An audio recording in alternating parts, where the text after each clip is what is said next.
જસદણ તાલુકાના ગોખલાણા ગામના એડવોકેટ જયદીપ આહિરે મનસુખભાઈ રાઠોડને ફોન કરી શક્તિ વિશે કાયદાકીય ડિબેટ કરી. સાંભળો ઓડિયો.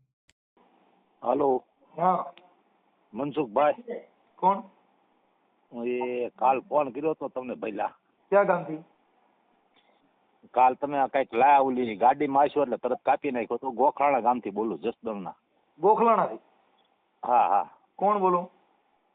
જયદીપ આહિર એટલે મહેતા અટક છે. કાલ તમને ફોન કર્યો પણ તમે કદાચ કામમાં આવ્યો, ગાડીમાં એવું હતું. બોલો ને આહિર સાહેબ. તમારો એક વિડીયો મેં જોયો હતો, પછી મેં તમારા બધા વિડીયો જોઉં છું. હા. પણ તમે પછી જુનાગઢ સેવામાં કઈક ગયા હતા. હા. અને પછી એક ભાઈ વાત કરો છે, એ ભાઈ નું નામ તો નહીં ખબર હોય વિડીયોમાં.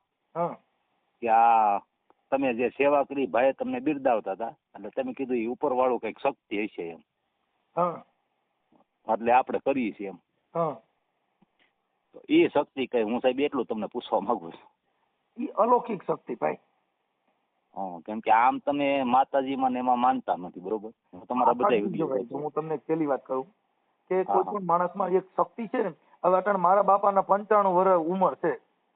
હા બરોબર. એની દેહની શક્તિ પતી ગઈ છે, બાવડું જરીને ઊંચા કરવા પડે. એ જો અટાણ મેલડીન પૈનમાં આવે ને તો એને હલાય નથી, લીંડી નીકળી જાય. ના ના, એ તો વાત સાચી છે. કેમ કે એની 85 વર્ષ ઉંમર છે, કેમ કે એની શક્તિ ઘટી ગઈ છે. અટાણ હું વંડી ટપી જા લાવો તમે કહેજો. હા એ તો બરોબર છે, એની શારીરિક શક્તિ ઘટી ગઈ.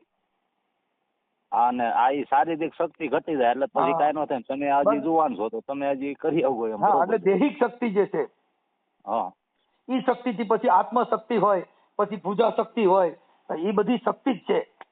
પછી સહન શક્તિ હોય, જેના ઘરે સહન શક્તિ હોય ને એ મહાશક્તિ. હા એ મહાશક્તિ, તમારી વાત સાચી 100%.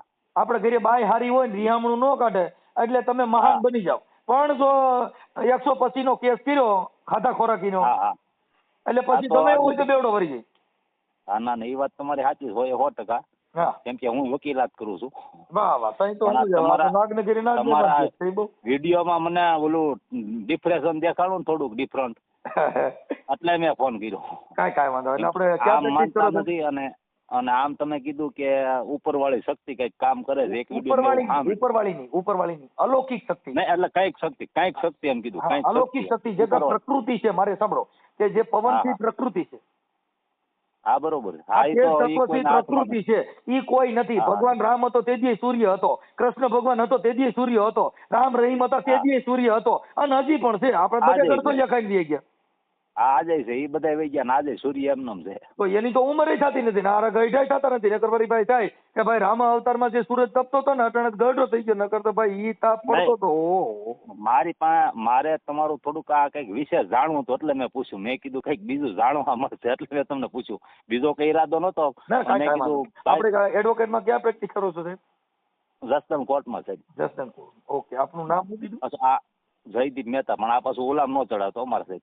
આમાં તો ઓમ તો આ સિસોડા કહેવાય. એટલે ઓમ આપણે ખાલી વિચાર શ્રેણી રજૂ કરતા હોય, કેમ કે આમાં કોઈ ડિબેટ નથી સાહેબ. વિચાર છે ને ઈ માણસનો મહાન હોય છે સાહેબ. મારી રિક્વેસ્ટ છે તમને, પરમ રિક્વેસ્ટ છે. કેમ કે પ્રિય બોલવું સજળતા દાતારી સુર બંધકા એતા અભ્યાસે ના મિલે તો બિના કૃપા ભગવંત. ના ના, એ વાત તમારી 100% છે. મેં ખાલી તમારી પાસે જાણવા માટે ફોન કર્યો તો. હવે તમારું મંતવ્ય મને હવે તમે જાણ્યું છે ને તો જગતે જાણવા જોઈએ ને કે આપણે બે વાત કરી. પણ હવે આ રેવા દો ને તો સારું. ઈ નો ઓલા મૂક બસ ને યાર. જો હું તમને પ્રેમથી કહું સાહેબ કે અમે ખરેખર મારું અહીંયા ભાંગીને અડડીને હેઠું પડી ગયું. ના ના, એવું ન હોય. હવે તમે એવી વાત કરો એ ખોટી વાત છે. અમારા દિલ કે ટુકડે કહીએ ઈધર ગીરે ને કહીએ ઉધર ગીરે, એવું થઈ ગયું. મારા દિલ ને ટુકડા થઈ ગયા છે. ના ના, મેં ખાલી મારે શું હતું, તમે બે ઓલું ડિફરન્સ આવતું ને એટલે મેં કીધું હવે મનસુખભાઈ નો આમાં મારે થોડોક વિચાર જાણવો છે. એટલે મેં કાલ ફોન કર્યો હતો, પણ કાલ તમે કઈ ગાડીમાં આવજો. તમે જે કઈ આજે નામદાર અદાલતમાં જે તમે એક દલીલ કરો ને, હા, એ તમારી આત્મશક્તિ હોય ને તો જ દલીલ કરી શકો. નકર અંદર ક્યાં પછી ક્યાં ખેંચે થાય. પણ એ તો ગમે એવું હોય છે, પાકો પુરાવો હોય તો અંદર જાય તો બોલી ન હકી. એના માટે તમારી આત્મતાકાત, તમારે એના માટે બધું રેડી કરી અને પછી તમે અંદર જઈ શકો. ખોટાનું સાચું કરી હકી છે. હા સાહેબ, એમાં એવિડન્સ એક્ટ ની અંદર તમારે જે પુરાવા લેવા છે એની અંદર તમારે બધી રિયલ કરીને જ જઈ શકો. નકર અંદર ગયા પછી ક્યાં કે ફેફે થાય. પણ એ તો કાંઈ ખબર ન હોય તો પછી અંદર જઈને શું થાય? એ શક્તિ નો યુઝ કરવો પડે ઘરે બેઠા બેઠા. એટલે ઈ તો ઘરની આપણી મગજની શક્તિ છે ને કે આપણે મગજ શક્તિ કયો, બુદ્ધિની શક્તિ કયો, આત્મશક્તિ કયો, બધી વિચાર શક્તિ છે ને એનું તમે મંથન કર્યા વગર તમે અંદર ઉચ્ચાર ન કરી શકો. નો થાય ને એ ઉચ્ચાર કરવા માટે એ એક શક્તિ છે ને એનું રિયાઝ કેતા તમારે એને રાત્રે પાકું કરવું પડે, સવારે મુદત હોય તો. હા એ તો ખબર જ ફલાણા ભાઈ સાહેબ આવવાના છે ને આને મારે એટલું પૂછવાનું. હા આઈઓન બોલાવ્યા છે, પીએસઓન બોલાવ્યા, ફલાણા બોલાવ્યા છે, એની બધી વાંચીને બધું કમ્પ્લીટ કરીને જવું પડે. કાલાની ઉલટ તપાસ આમ કરવાની બધી તૈયારી હોવી જોઈએ ને. એટલે એને તમે સીધું પૂછો કે આ બાબતમાં તમે જાણો છો? આ વકીલ ના સવાલ આવતા હોય ભાઈ આ તમે પંચનામું કર્યું છે, બીજું કઈ જાણતા નથી કે પંચો આથી બોલાવ્યા, ફલાણે બોલે, એ બધી આ વાત સાચી તમારી. હા કે ના? તો હા તે વાત ખરી છે કે હા બરોબર ને. હા એ તો ઈ જ આવે અમારા, એ વાત ખરી નથી ને એક વાત એ વાત ખરી છે, એટલું જ આવે. વકીલ ની ભાષા પછી તમે જાણો, બીજા ન જાણતા હોય. હા એટલે સાહેબ આ બધી વસ્તુ ભણ્યા તો આ બધી શક્તિ પ્રાપ્ત થાય. બાબા સાહેબ આંબેડકરે બંધારણ બાંધ્યું તો ત્યારે નામદાર કોર્ટ ની અંદર આપણે જે કઈ કોર્ટ ની વ્યવસ્થા છે ચડવાઈ રહી છે બંધારણ બંધારણ ખાલી હટાવી દો એટલે હમણાં પાછી તાનાશાહી આવી જાય, બધાને મંડે સટાસટી બોલવા. એ તો સાચી વાત છે, એમાં કાંઈ ઓલું નથી. પણ આ મને તમારા બધા વિડીયોમાં કાલનો વિડીયો જોયો ને એમાં મને થોડુંક ડિફરન્ટ દેખાણું, એટલે કાલ મેં તમને ફોન કર્યો હતો. તમે કીધું કે કઈક શક્તિ કામ કરે, એટલે કે મેં ત્યાં જુનાગઢ તમે કઈક સેવા કરી હતી. અત્યારે હું જે એક તમને આ એક મારા ઘરેથી એક શક્તિ છે ને એનાથી હું મહાન બન્યો છું. હા ના એ તો સાચી. મારી ઘરની બાઈ જે છે ને એને મને મુક્ત મનથી મને બોલવાનો રાઈટ આપ્યો. નકર તો આમાં હામી બેઠી બેઠી દોરા કાઢતી હોય ને તો અટણ મારે તમારી એરે ન બોલાય કાંઈ ન થાય. ગીધી થાય ને એટલે એમાં આપણે પાછા પડી જઈએ. એટલે મૂળ ગીધી નથી થતું, એટલે હું મહાન બન્યો છું. કેમ કે જેના ઘરે હોય, જેને સ્ત્રી કોઈના ઘરની અંદર, જેના ઘરમાં સ્ત્રી મહાન હોય ઈ જ પુરુષ મહાન બની શકે. બાકી આ દેશમાં કોઈના બાપની હા તમે શેઠથી શેઠ દાખલા લઈ લ્યો તો જો જીજાબાઈ નો હોત તો શિવાજી જન્મત નહીં, અંજની નો હોત તો હનુમાનજી જન્મત નહીં. હા નો જન્મ. આ મહાપુરુષોને જેને જન્મ દીધો ને સાહેબ, જેની જે સ્ત્રી મહાન હોય એના સુખેથી જવા નર નીકળે. કે એના પત્ની બધા ઈ મહાન હતા. તેજા ગાંધીજી એટલા છે, સરદાર વલ્લભભાઈ પટેલ જો એને એનો. અને આપણો તો સાહેબ ઓહો ભાગ્ય છે કે આપણે સૌરાષ્ટ્ર ની અંદર જન્મ લીધો અને ગુજરાતમાં જન્મ. સોમનાથ મંદિરના પ્રયાગની અંદર એક તકતી મારી છે જેનું ઇંગ્લિશ જે ટ્રાન્સલેશન કરો ને તે જે એની અંદર જે પવન આવે ની દરિયાની અંદર અનંતના ઘરનો પવન આવે, કોઈ વસ્તી ઉપર કે કોઈ હસ્તી ઉપરથી નથી આવતો. અને આ પવનની ડાયરેક્ટ ફૂંક સૌરાષ્ટ્રને લાગે છે. એટલે આનો ગાંધીજી પણ એવો થાય, હવે હું તમને આઈનો બારોટિયો પણ એવો થાય, આઈના મોદી પણ એવા થાય, આઈનો અમિત શાહ પણ એવા થાય. કેમ કે આ તો ભારતીય ભૌમની બંધુ તને નાવડી ધન્ય હો ધન્ય સૌરાષ્ટ્રની ધરણી. બાપુ આ ધરતીના મહાપુરુષો થાય. અટાણે કદાચ ભારત દેશની અંદર વડાપ્રધાન જો નરેન્દ્ર મોદી બેઠો હોય બાપુ, એ અમારી ગુજરાતે આપ્યો છે. પાકિસ્તાનના વડાપ્રધાન મોહમ્મદ અલી જીણા પણ અમારી પાનેલી આપ્યો છે. હા એ પાકું.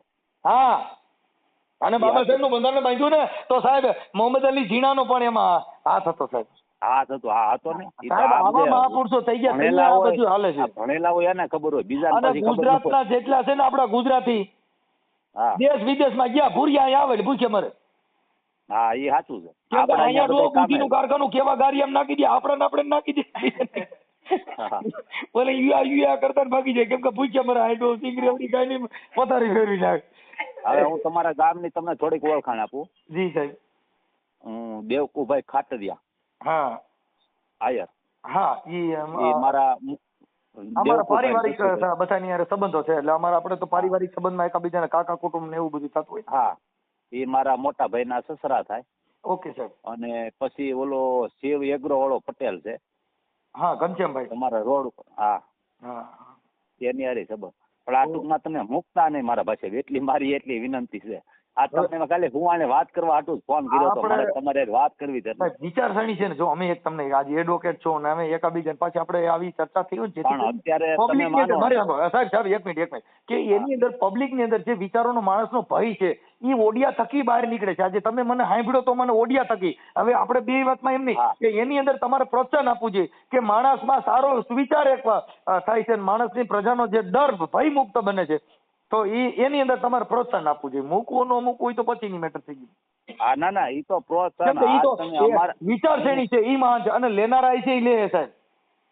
અમારા ગામમાં ખેતરિયા અટકના દલિત છે, બરોબર. જી. અમારે બધાને ઘર જેવા સંબંધ છે. અને આજકાલ ને મારી 38 વર્ષની ઉંમર છે. અને મારી ઉંમર પહેલાના એ બધા અમારા વાડીઓમાં કામ કરે છે, ઘરે કામ કરે છે, અને બધા પારિવારિક સંબંધ છે. હા, અમારે મેં તમને કીધું પારિવારિક ને, તમે દેવકુભાઈ અમે એને કાકા કહી ગયું. પારિવારિક સંબંધ એટલે એમાં બધું આવી ગયું ને. હા, પારિવારિક સંબંધ આપણે એકાબીજા એમાં શું છે, ગ્રામ્ય વિસ્તારમાં પેલા બધાને પારિવારિક સંબંધ જ હતા, કાકા કુટુંબ ને એવું બધું. ખાલી કામ પૂરતા નહીં કે અમને કામ કરી જાય તેવું નહીં, પારિવારિક સંબંધ છે. ઓકે સાહેબ, ઓકે ઓકે, થેન્ક યુ. હા, ભલે ભલે, પણ આ બને તો મુકતા નહીં, બોલું તોય પાછું ઈ છેડે કર્યું. ના ના, પણ આ મૂકીને તમને ભાઈ મારે તમારે ખાલી હું આને વાત કરવી એટલે જ. અમારે કેવું છે સાહેબ, જે સારા માણા હોય ને એને આ તમે ના પાડો તો એમ મૂકવાનું હોય કે અમારે સારા માણાની જરૂર હોય. બાકી લોકલ બાકર બધા સોન સિંહણ બધું 1,000 હોય, તો બકરા હોય ને તો બિચારા જ કહેવાય. તમારા ઘણા વિડીયો જોતા તો આપણને ખબર જ હોય. હા, એટલે અમારે એવું સારા માણાનું કે આજે તમે એક એડવોકેટ તરીકે અમને ફોન કર્યો એટલે અમને મજા આવે, એટલે અમે તમે ના પાડો તોય અમે ચડાવી. શું કામ કે અમારે એનો અમને આનંદ આવે. શું કામ સમજદાર હોય, અણહમજુ હોય ને સમજુ એકની જ જરૂર હોય. ના, એમાં એ કઈ વાંધો નહીં. હા, હું તો ઈ છે સાહેબ, એટલે અમારે સમજદાર વ્યક્તિ જે અમને છે એની અમને કિંમત છે. બાકી તો ઠીક છે, અણહમજુ 100 જણા ફોન કરે, પણ તમારી જેવા એક સમજદાર અને શિક્ષિત માણસનો એક ફોન અમને કાફી છે. આ કોક 5 જણા ને એમાં સમજાય તો એ ઘણું થઈ જાય. બસ એટલે એના માટે. બાકી તો ઠીક છે, હવે એમાં નકર તો એવા બુદ્ધિ વગરના ધાન થાય 250 જણા ફોન કરે, પણ એની અમારે જરૂર નથી. થાય અત્યારે આ ઓલું રિસ્ટોર કરીને પાછું બીજું એમાં ઉમેરીને મૂકે ને બીજા. ના, એવું ન કરે, એવું ન કરે. મારો વિડીયો મૂકો એમાંથી તમારી ચેનલમાં બીજો કોક ઉપાડે ને એમાં પાછું નો મૂકે. મારી બધી ચેનલમાં સાહેબ સારા માણસોના સારા વખાણ કરીને જ મૂકે. તમે યાદ કરજો, કેમ કે એ વ્યક્તિ ઉપર હોય સાહેબ. મને એ તકલીફ, બીજી કાંઈ નથી. એવું કાંઈ થાય જ નહીં, કેમ કે તમારો વિડીયો મૂકો તમારી ચેનલમાં, ત્યાંથી ઓલો રિસ્ટોર કરીને પાછું એમાં કઈક બીજું ભેળવી. નો ભેળવે. એક કઈ ઓડિયામાં તમારે એડવોકેટ તરીકે જ આવે ભાઈ, એમાં કાંઈ ઘટે નહીં સાહેબ. બહુ કરી તમે. ના, આ તો થાય છે ને, તમે જાણો ને, થાય જ આવું બધું. હા, એ પણ કોઈ એવું મારી લગભગ મારી ચેનલમાં બીજા નથી કરતા, પણ જે બીજું જે ઓલા મેળવીને કરતા હોય તો છોકરીઓ ભાગી ગયું હોય, લવ મેરેજ કર્યા હોય એમાં પાછું આવું મસાલો નાખતા. પણ આ જે છે ને એ તો એક આપણે સોશિયલ ને વિચારધારાની વાત છે. પ્રેમથી મારે તમારે પ્રેમથી એકવાર વાત કરવી હતી એટલે જ મેં ફોન કર્યો. કાલ તમને ફોન કર્યો પણ તમે ગાડીમાં હતા. જી સાહેબ, જી. હાજી. કાંઈ વાંધો નહીં. જો ગોખાણા બાજુ આવો, જસદણ બાજુ તો મેં ગોખલાણામાં ઓલા સાસુ ને પર્દાફાશ કર્યો હતો. હા, એ તો મને ખબર છે ને, એટલે જ મેં ફોન કર્યો. વિડીયો આની બધા મેં જોયા છે. તમે પર્દાફાશ કર્યો એમાં તમે મેં આ નંબર કે આયર ભાઈ પાસેથી મળ્યા હતા એવું બોલો છો, એ બધી મને ખબર. બધા તમારા લગભગ વિડીયો મેં 90% જોયા છે, 10% કદાચ બાકી રહી ગયા હોય. ઓકે સાહેબ, હું ત્યાં જસદણ કોર્ટ આવી તો મળીશ સાહેબ. ભલે સાહેબ.